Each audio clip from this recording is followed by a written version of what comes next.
ముఖ్యమైనటువంటి విషయాలని వాస్తుపరంగా మనం దృష్టిలో పెట్టుకుని కనుక ఆ ఇంట్లో ఉంటే అవి ఖచ్చితంగా శుభ ఫలితాలు ఇస్తాయి. ఉదాహరణకి ప్రతి ఇంటిలో తూర్పు, ఈశాన్యం, ఆగ్నేయం అలాగే నైరుతి ఇవి చాలా ముఖ్యమైనవి. వాస్తు ప్రకారం మనకి ఉత్తర భాగం నుంచి ఆగ్నేయం వరకు దీన్ని పాజిటివ్ గాను, అలాగే మనకి నైరుతి నుంచి ఉత్తరం వైపు ఉన్నటువంటి భాగాన్ని కొంత నెగిటివ్ భాగంగా, ఇలా పాజిటివ్ నెగిటివ్గా కొంచెం దాన్ని చెప్పడం జరిగింది. మనం ఈ మధ్య చాలామంది ఈశాన్యంలోనే బాత్రూమ్లు వంటి ఉన్నటువంటి వాటిలో నివసించడం, దానివల్ల అనారోగ్య సమస్యలు, అనేక సమస్యలు, అలాగే ఆకస్మిక ధన నష్టం వంటివి. ఆగ్నేయంలో కిచెన్ ఉండాలి, ఎందుకంటే అగ్నిమూలకి సంబంధించినటువంటి దాంట్లో ఆగ్నేయంలో తూర్పు వైపు కిచెన్ ఉండాలి. కానీ ఆగ్నేయంలో కూడా బాత్రూమ్లు చాలా అనేక తప్పుడు వాస్తు ఉన్నటువంటి అలాంటి చోట్ల ఉంటే వారికి ఖచ్చితంగా అనారోగ్య సమస్యలు, ధనపరమైనటువంటి సమస్యలు వస్తాయి. పూజ గది ఎక్కడ ఉండాలో అక్కడ ఉండాలి. పడక గది నైరుతి వంటి మూలల్లో ఉండడం, అంటే మనకి ముఖ్యమైన వాస్తుకి సంబంధించినటువంటి విషయాలని మనం పరిగణనలోకి తీసుకుని కనుక ఆ ఇంట్లో ఉంటే ఖచ్చితంగా అవి శుభ ఫలితాలు ఇస్తాయి. అలా లేనప్పుడు దానికి సంబంధించినటువంటి దుష్ఫలితాలు ఎక్కువ ఉంటాయి. కాబట్టి మీరు ఎక్కడ అద్దింటిలో ఉన్నా ఎక్కడున్నా కొంచెం వాస్తు చూసుకుని ఉండడం ఉత్తమం అని మాత్రం సూచిస్తాను.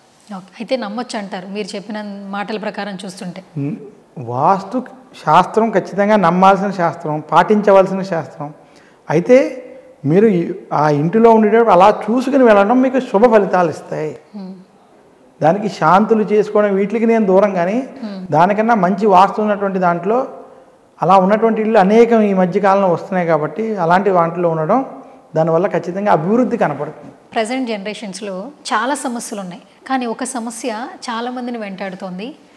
సంతానం కలగట్లేదు. ఒకప్పుడు సంతానం కలిగితే అది ఒక అదృష్టంగా భావించేవాళ్ళు. ఒక ఇంట్లో ఒక ఆడపిల్ల తల్లి కాబోతుంది అని వారు తెలిసాక ఆ కుటుంబంలో ఎంతో సంతోషం కనిపిస్తూ ఉంటుంది. ఇప్పుడు నిత్యం పరిగెడుతున్న టైంలో చాలా కుటుంబాలలో ఒక అమ్మాయి తల్లి అవడం అనేది చాలా తక్కువ అయిపోతుంది. ఒకవేళ తల్లి అయినా బిడ్డను కనే స్టేజ్కి వచ్చేపాటికి ఆ బిడ్డ కూడా చనిపోతూ ఉంది. చాలామందికి పిల్లలు పుట్టట్లేదని హాస్పిటల్స్ చుట్టూ తిరుగుతున్న సిచ్యువేషన్స్ చూస్తున్నాం.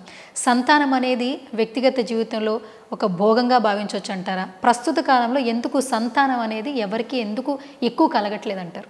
సంతానం కలగకపోవడానికి అనేక కారణాలు ఉన్నాయి. ఎందుకంటే మనం నేటి ఆధునిక సమాజంలో చాలా మార్పు వచ్చింది. పూర్వం సూర్యోదయానికి పూర్వమే లేవడం, అలాగే సూర్యాస్తమైన తర్వాత రాత్రి 7 లేదా 8 అయ్యేటప్పటికి వారికి సంబంధించినటువంటి ఆహార వ్యవహార నియమాలన్నీ పాటించుకుని అన్నీ పూర్తి చేసుకుని పడుకోవడం, అలాగే ఉదయం లేచి ఇంటి పనులు కూడా వాళ్ళే స్వయంగా చేసుకోవడం, ప్రశాంతంగా జీవించడం, భగవంతుడు, భక్తి, దైవం అనేటువంటి భావనతోటి చాలా పద్ధతిగా జీవించడం, ఆచార వ్యవహారాలతో జీవించడం, ఈ రకమైనటువంటి విధానం ఉండేది. అయితే నేటి ఆధునిక సమాజంలో ముఖ్యంగా ఈ సెల్ ఫోన్లు, ల్యాప్టాప్లు ఇలాంటివన్నీ వచ్చేసిన తర్వాత, అలాగే వృత్తి ఉద్యోగ విషయాలలో అనేక మార్పులు వచ్చిన తర్వాత ఇలాంటి ప్రభావాల వల్ల సంతానానికి సంబంధించినటువంటి విషయాలలో కొంత ఇబ్బందులు ఏర్పడుతున్నాయి. ఇంక ఇది పక్కన పెడితే కాస్త శాస్త్రపరంగా మాట్లాడుకుంటే అసలు మనకి సంతానం కలగాలంటే దానికి వరుణుని యొక్క అనుగ్రహం ఉండాలి. మనకి పూర్వం కూడా సంతానం లేనటువంటి వారిని కాశీ, రామేశ్వర యాత్రలు చేయమనేవారు. ముఖ్యంగా రామేశ్వరం వెళ్ళేటటువంటి వారికి కొంత సంతానం కలుగుతుంది అంటారు. ఎందుకు రామేశ్వరం అంటే, రామేశ్వరం వెళ్ళినటువంటి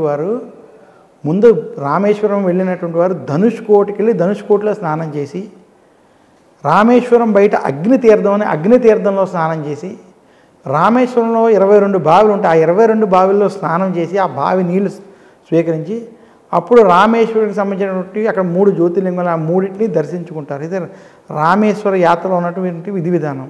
ఇక్కడ స్నానం చేయడం అంటే ఆ స్నానం ద్వారా తెలిసి కానీ తెలియక కానీ చేసినటువంటి పాపకర్మల్ని వదిలించుకుని ఆ జలము ద్వారా పుణ్యాన్ని, శక్తిని తెచ్చుకుని అలా చేసినటువంటి వారికి సంతాన దోషాలు తొలగి సంతానం కలుగుతుందని ఒక విధానం చెప్తారు.